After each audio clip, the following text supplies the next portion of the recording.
কিছু কিছু জিনিস আছে ভালো ভালো কম্পিউটার ল্যাপটপ আছে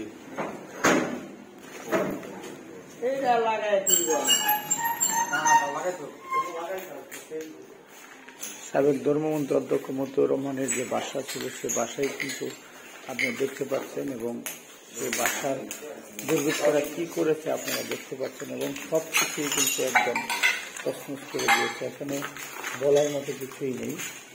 আমরা দেখছেন